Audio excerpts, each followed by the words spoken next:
ಶ್ರೀ ಗುರುಭ್ಯೋ ನಮಃ. ಭವಿಷ್ಯ ಮಹಾಗಣಪತಯೇ ನಮಃ. ನಮಸ್ಕಾರ. ನಾನು ಡಾಕ್ಟರ್ ವಿಶ್ವನಾಥ್ ಭಾಗವತ್, ಆಸ್ಟ್ರಾಲಜರ್, ವಾಸ್ತು ಕನ್ಸಲ್ಟೆಂಟ್.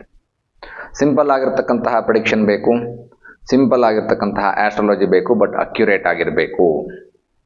ಈ ನಿಟ್ಟಿನಲ್ಲಿ ಇವಾಗ ಜೂನ್ 2025 ಮಕರ ರಾಶಿಯ ಅಕ್ಯುರೇಟ್ ಮಾಸ ಭವಿಷ್ಯವನ್ನು ನೋಡುವಂತಹ ಸಂದರ್ಭ. ಪ್ರಪ್ರಥಮವಾಗಿ ನಿಮಗೆ ಒಂದಷ್ಟು ಲಕ್ಕಿಯೆಸ್ಟ್ ಡೇಟ್ಗಳನ್ನು ಕೊಡ್ತೇನೆ, ನೋಟ್ ಮಾಡ್ಕೊಳ್ಳಿ.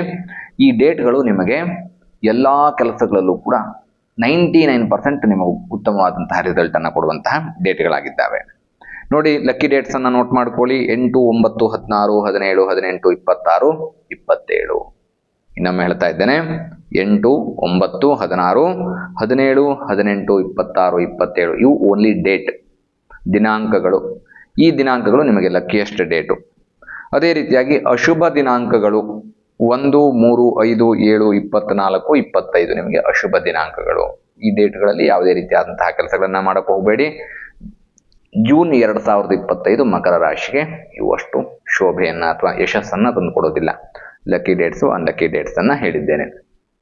ಇನ್ನು ಮಕರ ರಾಶಿಯ ಗ್ರಹ ಸ್ಥಿತಿಗಳನ್ನ ನೋಡ್ತಾ ಹೋಗ್ಬೇಕು. ತುಂಬಾ ಜನರಿಗೆ ಪ್ರಶ್ನೆ ಇದೆ, ಗುರುಗಳೇ ರಾಶಿಯಿಂದ ನೋಡ್ಬೇಕಾ, ಅಂದ್ರೆ ಚಂದ್ರನ ಸ್ಥಾನದಿಂದ ನೋಡ್ಬೇಕಾ ಅಥವಾ ಲಗ್ನದ ಆಧಾರದ ಮೇಲೆ ಭವಿಷ್ಯ ನೋಡ್ಬೇಕಂತ, ಪರ್ಫೆಕ್ಟ್ ಯಾವ್ದ್ರಲ್ಲಿ ಬರುತ್ತೆ ಅನ್ನುವಂಥದ್ದನ್ನು ನೋಡ್ತಾ ಹೋಗೋದಾದ್ರೆ, ನೋಡಿ, ನಿಮ್ಮ ರಾಶಿಗೆ ಪ್ರತಿಯೊಂದು ಲಗ್ನಗಳಿಗೂ ಏನೇನು ಬದಲಾವಣೆ ಆಗತ್ತೆ ಅನ್ನುವಂಥದ್ದನ್ನು ಕೂಡ ನಾನು ಇನ್ನು ಮುಂದಿನ ವಿಡಿಯೋಗಳಲ್ಲಿ ತಿಳಿಸ್ತಾ ಹೋಗ್ತೇನೆ. ಮೊದಲು ಗ್ರಹ ಸ್ಥಿತಿಗಳನ್ನ ನೋಡ್ತಾ ಹೋಗೋಣ. ನೋಡಿ, ಮಕರ ರಾಶಿಗೆ ಉತ್ತರಾಷಾಢ, ಶ್ರವಣ, ಧನಿಷ್ಠ ನಕ್ಷತ್ರಕ್ಕೆ ಮಕರ ರಾಶಿ ಬರುತ್ತೆ. ಮಕರ ರಾಶಿಯ ಧನಾಧಿಪತಿ ಆಗಿರ್ತಕ್ಕಂಥವನು 2ನೇ ಮನೆ ಅಧಿಪತಿ ಆಗಿರ್ತಕ್ಕಂತಹ ಶನಿ 3ನೇ ಮನೆಯಲ್ಲಿದ್ದಾನೆ. ಅಂದ್ರೆ ಉತ್ತರಾಭಾದ್ರ ನಕ್ಷತ್ರದ 2ನೇ ಚರಣ ಮೀನ ರಾಶಿಯಲ್ಲಿ ಶನಿ ಪರಮಾತ್ಮ ಇದ್ದಾನೆ. ರಾಹು 2ನೇ ಮನೆಯಲ್ಲಿ, ಅಂದ್ರೆ ಪೂರ್ವಾಭಾದ್ರ ನಕ್ಷತ್ರದ 3ನೇ ಚರಣ ಕುಂಭರಾಶಿಯಲ್ಲಿ ರಾಹು ಇದ್ದಾರೆ. ಅದೇ ರೀತಿಯಾಗಿ ಪಂಚಮಾಧಿಪತಿ ಮತ್ತು ಕರ್ಮಾಧಿಪತಿ ಆಗಿರತಕ್ಕಂತಹ ಶುಕ್ರ, ಅಂದ್ರೆ 5ನೇ ಮನೆ ಮತ್ತು 10ನೇ ಮನೆ ಅಧಿಪತಿ ಆಗಿರತಕ್ಕಂತಹ ಶುಕ್ರ 4ನೇ ಮನೆಯಲ್ಲಿದ್ದಾರೆ. ಅಂದ್ರೆ ಅಶ್ವಿನಿ ನಕ್ಷತ್ರದ 4ನೇ ಚರಣದಿಂದ ಭರಣಿ ನಕ್ಷತ್ರದ 4ನೇ ಚರಣದವರೆಗೆ ಶುಕ್ರನ ಪ್ರವೇಶವಾಗತ್ತೆ ಅಥವಾ ಶುಕ್ರನ ಸಂಚಾರವಾಗತ್ತೆ. ಈ ಸಂದರ್ಭದಲ್ಲಿ ಅಶ್ವಿನಿ, ಭರಣಿ, ಅಂದ್ರೆ ಅಶ್ವಿನಿ ನಕ್ಷತ್ರದ 1, 2, 3, 4ನೇ ಚರಣ ಬದಲವರು ಮತ್ತು ಭರಣಿ ನಕ್ಷತ್ರದ 1, 2, 3, 4 ಈ ಚರಣದವರಿಗೆ ವಿಶೇಷವಾದಂತಹ ಯೋಗಗಳು ಬರುತ್ತೆ ಶುಕ್ರನಿಂದ ಅನ್ನುವಂಥದ್ದನ್ನ ನಂತರ ತಿಳಿಸ್ಕೊಡ್ತಾ ಹೋಗ್ತೇನೆ. ಅಷ್ಟಮಾಧಿಪತಿ ಆಗಿರ್ತಕ್ಕಂತಹ ರವಿ ಪಂಚಮದಿಂದ ಷಷ್ಠಮಕ್ಕೆ 5ನೇ ಮನೆಯಿಂದ 6ನೇ ಮನೆಗೆ ಪ್ರವೇಶವನ್ನು ಮಾಡ್ತಾರೆ. ಅಂದ್ರೆ ಮೃಗಶಿರ ನಕ್ಷತ್ರದ 2ನೇ ಚರಣದಿಂದ ಆರಿದ್ರ ನಕ್ಷತ್ರದ 2ನೇ ಚರಣದವರೆಗೂ ಕೂಡ.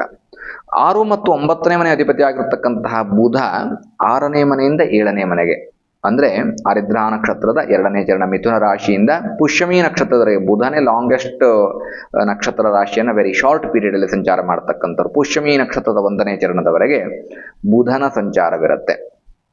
3 ಮತ್ತು 12ನೇ ಮನೆ ಅಧಿಪತಿ ಆಗಿರತಕ್ಕಂತಹ ಗುರು, ಅಂದ್ರೆ ವ್ಯಯಾಧಿಪತಿ ಆಗಿರತಕ್ಕಂತಹ ಗುರು 6ನೇ ಮನೆಯಲ್ಲಿದ್ದಾರೆ. ಮೃಗಶಿರ ನಕ್ಷತ್ರದ 4ನೇ ಚರಣದಿಂದ ಆರಿದ್ರ ನಕ್ಷತ್ರದ 1ನೇ ಚರಣದವರೆಗೆ. ಸುಖಾಧಿಪತಿ ಮತ್ತು ಲಾಭಾಧಿಪತಿ, ಅಂದ್ರೆ 4ನೇ ಮತ್ತು 11ನೇ ಮನೆ ಅಧಿಪತಿ ಆಗಿರ್ತಕ್ಕಂತಹ ಕುಜ ಅಷ್ಟಮದಲ್ಲಿ 8ನೇ ಮನೆಯಲ್ಲಿ. ಮಘ ನಕ್ಷತ್ರ 1ನೇ ಚರಣದಿಂದ 4ನೇ ಚರಣದವರೆಗೆ ಕುಜನ ಪ್ರವೇಶವಾಗುತ್ತೆ, ಸಿಂಹರಾಶಿಯಲ್ಲಿದ್ದಾರೆ. ಕೇತು 8ನೇ ಮನೆಯಲ್ಲಿ ಉತ್ತರ ಫಲ್ಗುಣಿ ನಕ್ಷತ್ರದ 1ನೇ ಚರಣಕ್ಕೆ. ಇದು ಅಲ್ಟಿಮೇಟ್ ಗ್ರಹ ಸ್ಥಿತಿಗಳು. ಈ ಗ್ರಹ ಸ್ಥಿತಿಯ ಆಧಾರದ ಮೇಲೆ ಮಕರ ರಾಶಿಯವರಿಗೆ ಯಾವ ರೀತಿಯಾದಂತಹ ಪ್ರೆಡಿಕ್ಷನ್ ಇರುತ್ತೆ ಅಂತ ಯೋಚನೆ ಮಾಡ್ತಾ ಹೋಗೋದಾದ್ರೆ, ಶನಿ 3ನೇ ಮನೆಯಲ್ಲಿದ್ದಾನೆ. ಶನಿಯಿಂದ ನೀವು ಉತ್ತಮವಾದಂತಹ ಫಲವನ್ನು ಅಪೇಕ್ಷೆ ಪಡಬಹುದು. ಕರ್ಮಾಧಿಪತಿ ಮತ್ತು ಆಯುಷ್ಯಾಧಿಪತಿ ಅಂತ ಹೇಳ್ತೇವೆ. ಆಯುಷ್ಯಕಾರಕನಾಗಿರ್ತಕ್ಕಂಥವನು ಶನಿ. ನಮಗೆ ಎಷ್ಟು ವರ್ಷ ಆಯುಷ್ಯ ಇದೆ, ಆ ಆಯುಷ್ಯ ಉದ್ದಕ್ಕೂ ಕೂಡ ಏನೇನು ಸಾಧನೆಗಳನ್ನ ಮಾಡ್ತೀರಿ, ಏನೇನು ಕೆಲಸಗಳನ್ನ ಮಾಡ್ತೀರಿ, ಯಾವ ರೀತಿಯಾದಂತಹ ಕರ್ಮಗಳನ್ನ ಮಾಡ್ತೀರಿ. ಬರೀ ಕರ್ಮ ಅಂದ್ರೆ ಬರೀ ಉದ್ಯೋಗ ಮಾತ್ರವಲ್ಲ, ನ್ಯಾಯ ಕರ್ಮಗಳು ಅನ್ನುವಂಥದ್ದಿರುತ್ತೆ. ಆಡುಭಾಷೆಯಲ್ಲಿ ಹೇಳ್ತೇವೆ ನಾವು ನ್ಯಾಯ ಕರ್ಮಗಳು ಅನ್ನುವಂಥದ್ದು. ಏನ ನ್ಯಾಯ ಕರ್ಮಗಳು ಅಂತಂದ್ರೆ, ನ್ಯಾಯಯುತವಾಗಿರ್ತಕ್ಕಂತಹ ಕೆಲಸ ಕಾರ್ಯಗಳನ್ನ ನಾನು ಮಾಡಿದ್ದೇನೆ ಅನ್ನುವಂಥದ್ದು. ಫಿಲಾಸಫಿ ಅಂತ ಅನ್ಸುತ್ತೆ ತುಂಬಾ ಜನರುಗಳಿಗೆ, ಬಟ್ ಅದು ಸತ್ಯ ಅನ್ನುವಂಥದ್ದನ್ನ ನೆನಪಿಟ್ಕೋಬೇಕು. ಅಂತಹ ಅಧಿಪತಿ ಆಗಿರ್ತಕ್ಕಂತಹ ಶನಿ 3ನೇ ಮನೆಯಲ್ಲಿದ್ದಾನೆ. ಮಕರ ರಾಶಿಯವರು ಜೂನ್ ತಿಂಗಳಿನಲ್ಲಿ ನ್ಯಾಯ ಅನ್ಯಾಯಗಳ ಬಗ್ಗೆ ತುಂಬಾ ಯೋಚನೆಯನ್ನು ಮಾಡ್ತೀರಿ, ಧರ್ಮ ಅಧರ್ಮಗಳ ಬಗ್ಗೆ ತುಂಬಾ ಯೋಚನೆಯನ್ನು ಮಾಡ್ತೀರಿ. ಅಂಡ್ ಶನಿ ಉತ್ತಮವಾಗಿರ್ತಕ್ಕಂತಹ ಸ್ಥಾನದಲ್ಲಿರೋದ್ರಿಂದ ಗೋಚಾರದಲ್ಲಿ ಒಳ್ಳೆಯ ಕೆಲಸಗಳನ್ನ ಮಾಡ್ತಾ ಹೋಗ್ತೀರಿ ಅಂಡ್ ಯಶಸ್ಸು ಸಿಗ್ತಾ ಹೋಗುತ್ತೆ. ಇದು ಧರ್ಮ ಕರ್ಮಗಳ ವಿಚಾರವಾಯಿತು. ಉದ್ಯೋಗ ಅನ್ನುವಂತಹ ವಿಚಾರವನ್ನು ತೆಗೆದುಕೊಂಡ್ರೆ ಶನಿ ಎಕ್ಸ್ಟ್ರೀಮ್ ಗುಡ್ ರಿಸಲ್ಟ್ ಅನ್ನ ಕೊಡ್ತಾನೆ. ಹೊಸ ಉದ್ಯೋಗ ಹುಡುಕುವಂತ ಉದ್ಯೋಗ ಸಿಗತ್ತೆ. ಉದ್ಯೋಗದಲ್ಲಿ ಇರ್ತಕ್ಕಂಥವ್ರಿಗೆ ಪ್ರಮೋಷನ್ ಇನ್ಕ್ರಿಮೆಂಟ್ಗಳ ಸಾಧ್ಯತೆ ಇದೆ. ಅಥವಾ ದೊಡ್ಡದಾಗಿ ಪ್ರಮೋಷನ್ ಇನ್ಕ್ರಿಮೆಂಟ್ ಆಗಲಿಲ್ಲ ಅಂತಂದ್ರೂ ಕೂಡ ಒಂದು ಚಿಕ್ಕದಾಗಿರ್ತಕ್ಕಂತಹ ಪೂರಕ ವಾತಾವರಣ, ನಿಮಗೆ ಯಾವ ರೀತಿಯಾದಂತಹ ಎನ್ವಿರಾನ್ಮೆಂಟ್ ಬೇಕಿತ್ತೋ ಅದೆಲ್ಲವೂ ಕೂಡ ಮಕರ ರಾಶಿಯವರಿಗೆ ಜೂನಲ್ಲಿ ಸಿಗತ್ತೆ. ಇದು ಕಟ್ಟಿಟ್ಟ ಬುತ್ತಿ, ಶತಸಿದ್ಧ. ನೆನಪಿಟ್ಕೊಳ್ಳಿ, ಶನಿ ಪರಮಾತ್ಮನ ಅನುಗ್ರಹ ನಿಮ್ಮ ಮೇಲೆ ಇದೆ. ರಾಹು ದ್ವಿತೀಯದಲ್ಲಿ. ಆರೋಗ್ಯ ಚೆನ್ನಾಗಿರತ್ತಾ ಅಂತ ಕೇಳಿದ್ರೆ 2ನೇ ಮನೆಯಲ್ಲಿರ್ತಕ್ಕಂಥವನು ರಾಹು. ಹಾಗಾಗಿ ಅದು ಶನಿಯ ಮನೆ. ಶನಿ ಯಾವ ಬಲವನ್ನು ಕೊಡ್ತಾನೋ ಅದೇ ರೀತಿಯಾದಂತಹ ಬಲವನ್ನು ಕೊಡುವಂತಹದ್ದು ರಾಹುಗೆ. ಅಂದ್ರೆ ಯಾವ ಗ್ರಹಗಳ ಸ್ಥಾನದಲ್ಲಿದ್ದಾರೋ ಆ ರೀತಿಯಾದಂತಹ ಬಲವನ್ನು ಕೊಡ್ತಾರೆ, ಫಲವನ್ನು ಕೊಡ್ತಾರೆ. ಹಾಗಾಗಿ ರಾಹು ಶನಿಯ ಮನೆಯಲ್ಲಿರ್ತಕ್ಕಂಥದ್ರಿಂದ ಶನಿ ಒಳ್ಳೆಯ ಫಲವನ್ನು ಕೊಡೋದ್ರಿಂದ ಆರೋಗ್ಯಕ್ಕೂ ಉತ್ತಮವಾದಂತಹ ಅಭಿವೃದ್ಧಿ ಇದೆ. ಉತ್ತಮ ಆರೋಗ್ಯವನ್ನ ಪ್ರಾಪ್ತ ಮಾಡಿಕೊಳ್ತೀರಿ. ಒಂದು ವಿಶೇಷವಾಗಿ ಯಂಗೆಸ್ಟ್ ಇರೋರಿಗೆ ಗೊತ್ತಾಗೋದಿಲ್ಲ, ಸ್ವಲ್ಪ ಓಲ್ಡ್ ಏಜ್ ಆದಂಥವರಿಗೆ ಇದು ಸ್ವಲ್ಪ ಆರೋಗ್ಯದ ಕಡೆಗೆ, ಅಂದ್ರೆ ಇಷ್ಟು ದಿನ ಅನಾರೋಗ್ಯ ಇತ್ತು ಅಂತ ಹೇಳುವಂಥವ್ರಿಗೆ ಒಳ್ಳೆಯ ಆರೋಗ್ಯ ಪ್ರಾಪ್ತ ಮಾಡಿಕೊಳ್ತಕ್ಕಂತಹ ತಿಂಗಳು ಜೂನ್ ತಿಂಗಳು. ಹಾಗಾಗಿ ರಾಹು ಶನಿಯಿಂದ ನಿಮ್ಗೆ ಯಾವುದೇ ರೀತಿಯಾದಂತಹ ತೊಂದರೆಗಳಿಲ್ಲ. ಇನ್ನು ಶುಕ್ರನ ಪ್ಲೇಸ್ಮೆಂಟ್ ನೋಡ್ತಾ ಹೋದ್ರೆ ನೋಡಿ, ಶುಕ್ರನಿಗೆ ಗೋಚಾರದಲ್ಲಿ ಶುಭ ಮತ್ತು ಶನಿ ಮಿತ್ರನೂ ಆಗಿದ್ದಾನೆ. ಯಾಕೆ ಹೇಳಿದ ಶನಿಯನ್ನು ಸೇರಿಸ್ಕೊಂಡೆ ಅಂತಂದ್ರೆ ಮಕರ ರಾಶಿಯ ಅಧಿಪತಿ ಆಗಿರ್ತಕ್ಕಂಥವನು ಶುಕ್ರನಿಗೆ ಮಿತ್ರನಾಗಿದ್ದಾನೆ. ಸೊ ಹಾಗಾಗಿ ಶುಕ್ರನಿಗೆ ಗೋಚಾರದಲ್ಲಿ 4ನೇ ಮನೆಯಲ್ಲಿರ್ತಕ್ಕಂಥದ್ರಿಂದ ಆರ್ಥಿಕ ಅಭಿವೃದ್ಧಿ, ಫೈನಾನ್ಷಿಯಲ್ ಗ್ರೋತ್, ಇನ್ಕಮಿಂಗ್ ಫ್ಲೋ ತುಂಬಾ ಚೆನ್ನಾಗಿರುತ್ತೆ. ಇಷ್ಟು ದಿನ ಮಕರ ರಾಶಿಯವರು ಸಫರ್ ಆಗಿದ್ದೀರಿ, ಇನ್ನು ಮುಂದೆ ಒಳ್ಳೆಯ ದಿನ ಬರುತ್ತಾ, 7.5 ಮುಗೀತು, ಇನ್ನಾದ್ರೂ ನಾನು ಎಕನಾಮಿಕಲ್ ಗ್ರೋತ್ ಕಾಣ್ತೀನ, ಮನೆ ಮಾಡ್ತೀನ, ಅಥವಾ ಒಂದು ಪ್ರಾಪರ್ಟಿ ಮಾಡ್ತೀನ, ಅಸೆಟ್ ಮಾಡ್ಕೊಳ್ತೀನ, ಉದ್ಯೋಗದಲ್ಲಿ ವ್ಯವಹಾರದಲ್ಲಿ ಯಶಸ್ಸು ಸಿಗತ್ತಾ, ಎಕನಾಮಿಕಲ್ ಗ್ರೋತ್ ನನಗೆ ಸಿಗತ್ತಾ ಅಂತ ಕೇಳಿದ್ರೆ ಜೂನ್ ತಿಂಗಳಿನಲ್ಲಿ ಇದೆಲ್ಲವೂ ಕೂಡ ನಿಮಗೆ ಗ್ರೋತ್ ಆಗುತ್ತೆ. 1 ತಿಂಗಳ ಫೈನಾನ್ಷಿಯಲ್ ಗ್ರೋತ್ ಸಾಕಾ ನನಗೆ ಅಂತ ಕೇಳಿದ್ರೆ ನೋ, ನೆವರ್, ಸಾಲೋದಿಲ್ಲ. ಆದರೆ ನಿಮಗೆ ಈ ಸಂದರ್ಭದಲ್ಲಿ ನೀವು ಮಾಡುವಂತಹ ಇನ್ವೆಸ್ಟ್ಮೆಂಟ್ಗಳು, ಶೇರ್ ಮಾರ್ಕೆಟ್ಗೆ ಹೂಡಿಕೆ ಮಾಡುವಂಥದ್ದು, ಇನ್ಶೂರೆನ್ಸ್ ಹೂಡಿಕೆ ಮಾಡುವಂಥದ್ದು, ಯಾವುದೋ ಪ್ರಾಪರ್ಟಿ ಕೊಡುವಂತಹ ಅಡ್ವಾನ್ಸು, ಈ ಥರದ್ದೆಲ್ಲವೂ ಕೂಡ ನಿಮಗೆ ಯಶಸ್ಸನ್ನು ಕೊಡ್ತಾ ಹೋಗುತ್ತೆ. ಎಕ್ಸ್ಟ್ರೀಮ್ ಗುಡ್ ರಿಸಲ್ಟ್ ಶುಕ್ರನಿಂದ ಸಿಗುತ್ತೆ. ಶುಕ್ರ, ಶನಿ, ರಾಹು ಚೆನ್ನಾಗಿದ್ದಾರೆ ಅಂತಂದ್ರೆ ಮಿಕ್ಕಿದ ಗ್ರಹಗಳು ನಿಮಗೆ ಸ್ವಲ್ಪ ತೊಂದರೆಯನ್ನು ಕೊಟ್ಟರು, ಕಷ್ಟವನ್ನು ಕೊಟ್ಟರು ಕೂಡ ನಿಮ್ಗೆ ಯಾವುದು ಕೌಂಟಿಗೆ ಬರೋದಿಲ್ಲ. ಬಿಕಾಸ್ ಹೆಲ್ತ್ ಮನುಷ್ಯ ನೋಡುವಂಥದ್ದು ಫೈನಾನ್ಷಿಯಲ್ ಸ್ಟೆಬಿಲಿಟಿ ಮತ್ತು ಉದ್ಯೋಗದಲ್ಲಿರುವಂತಹ ವಾತಾವರಣ, ಇದನ್ನ ಮನುಷ್ಯ ಜಾಸ್ತಿ ನೋಡಬೇಕು. ರವಿ ಹೆಲ್ತ್ ಕಾರಕನಾಗಿರ್ತಕ್ಕಂಥವನು ನೋಡಿ, ಅಷ್ಟಮಾಧಿಪತಿ ಆಗಿರ್ತಕ್ಕಂತಹ ರವಿ 5ನೇ ಮನೆಯಿಂದ 6ನೇ ಮನೆಗೆ. ಪ್ರಾರಂಭದಲ್ಲಿ ಒಂದು 15 ದಿನ ಸ್ವಲ್ಪ ಹೆಲ್ತ್ ವೇರಿಯೇಷನ್ ಇರುತ್ತೆ, ಇಲ್ಲ ಅಂತಲ್ಲ. ಅನಾವಶ್ಯಕವಾಗಿರ್ತಕ್ಕಂತಹ ಚಿಂತನೆಗಳು ಜಾಸ್ತಿ ಆಗ್ತಾ ಹೋಗುತ್ತೆ, ಎನಿಮಿಟಿ ಜಾಸ್ತಿ ಆಗ್ತಾ ಹೋಗುತ್ತೆ, ನಿಮ್ಮ ಬಗ್ಗೆ ಯಾರೋ ಅಪಪ್ರಚಾರಾದಿಗಳನ್ನ ಮಾಡ್ತಕ್ಕಂಥದ್ದಿರುತ್ತೆ. ಬಟ್ 6th ಹೌಸ್ಗೆ ಬಂದ ಮೇಲೆ ಎಕ್ಸ್ಟ್ರೀಮ್ ಗುಡ್ ರಿಸಲ್ಟ್ ಅನ್ನ ನೀವು ಕಾಣ್ತೀರಿ. ಬಿಕಾಸ್ ಏನು ತೊಂದರೆ ಆಗೋದಿಲ್ಲ.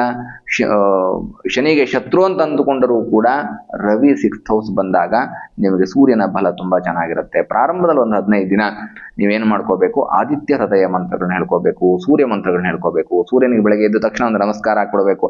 ನೀನು ನನ್ನ ರಾಶಿನಲ್ಲಿ ಚೆನ್ನಾಗಿಲ್ಲಂತೆ, ನಿನ್ನಿಂದ ನನಗೆ ಒಳ್ಳೆಯ ರಿಸಲ್ಟ್ ಬೇಕು, ಒಳ್ಳೆಯ ಫಲ ಬೇಕು ಅನ್ನೋದನ್ನು ಮಾಡ್ಕೊಳ್ಳಿ. ಇಷ್ಟೇ ಸಾಕು ಮನುಷ್ಯನಿಗೆ. ಸೊ ಇದು ಉತ್ತಮವಾದಂತಹ ಫಲವನ್ನು ಕೊಡ್ತಾ ಹೋಗುತ್ತೆ.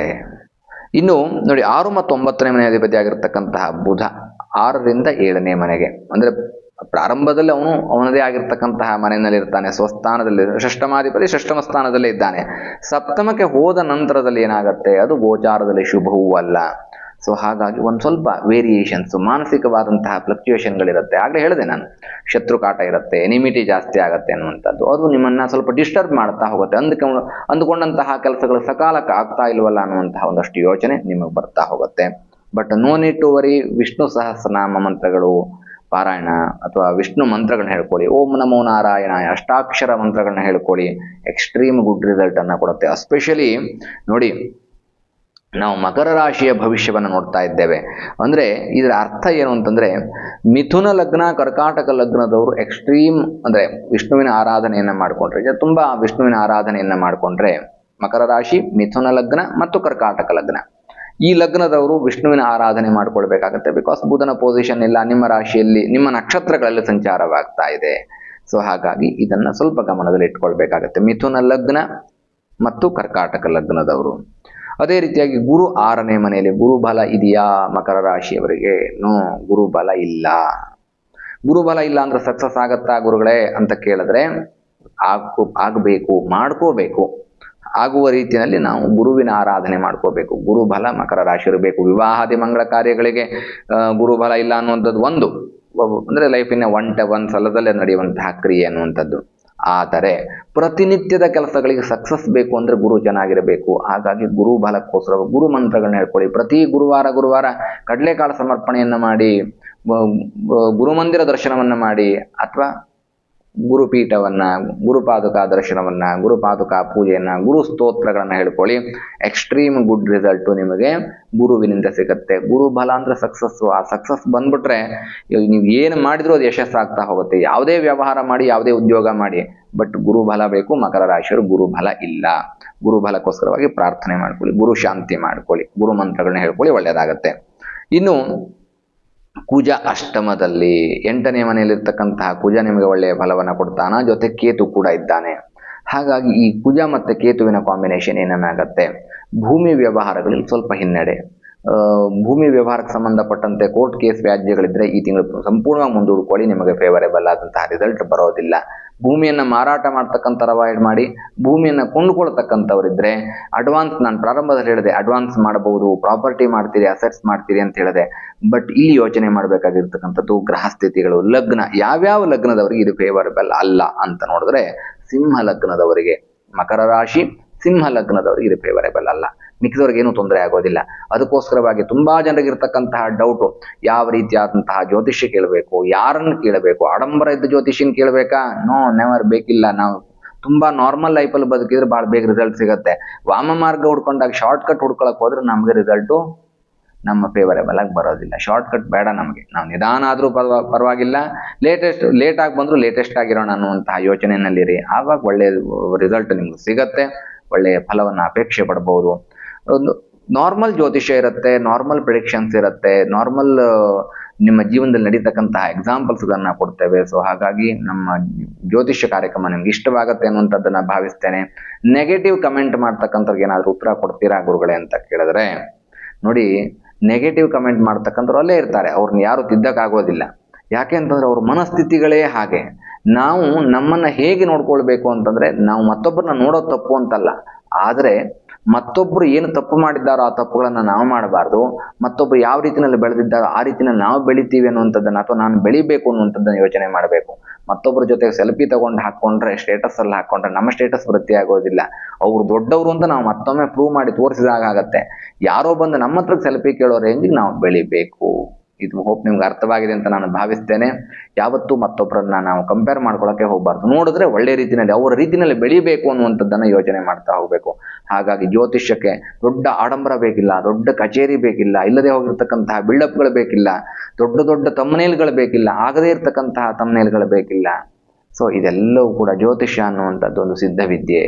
ಅನುಷ್ಠಾನ ಇದ್ರೆ, ಉತ್ತಮವಾದಂತಹ ಯೋಚನೆಗಳು, ಉತ್ತಮವಾದಂತಹ ಜೀವನ ಶೈಲಿ ಇದ್ರೆ ಎಕ್ಸ್ಟ್ರೀಮ್ ಗುಡ್ ರಿಸಲ್ಟ್ ನಿಮಗೆ ಸಿಗತ್ತೆ, ಎಲ್ಲರಿಗೂ ಸಿಗತ್ತೆ ಅನ್ನುವಂತಹ ಪ್ರಾರ್ಥನೆ ಮಾಡ್ತಾ, ಇನ್ನೂ ಹೆಚ್ಚಿನದಾಗಿರ್ತಕ್ಕಂತಹ ಏನಾದರೂ ಪ್ರಶ್ನೆಗಳಿದ್ರೆ ಕೆಳಗಡೆ ನನ್ನ ನಂಬರ್ ಇದೆ, ನೇರವಾಗಿ ಬಂದು ಕರೆ ಮಾಡಿ, ಅಥವಾ ನೇರವಾಗಿ ಕರೆ ಮಾಡಿ ಬಂದು ಭೇಟಿ ಮಾಡಿ ಅನ್ನುವಂತಹ ಮಾತನ್ನು ಹೇಳ್ತಾ ಮಕರ ರಾಶಿ ಜೂನ್ 2025 ಮಾತು ಭವಿಷ್ಯವನ್ನು ಮುಗಿಸ್ತಾ ಇದ್ದೇನೆ ಸ್ನೇಹಿತರೆ. ಶುಭವಾಗ್ಲಿ.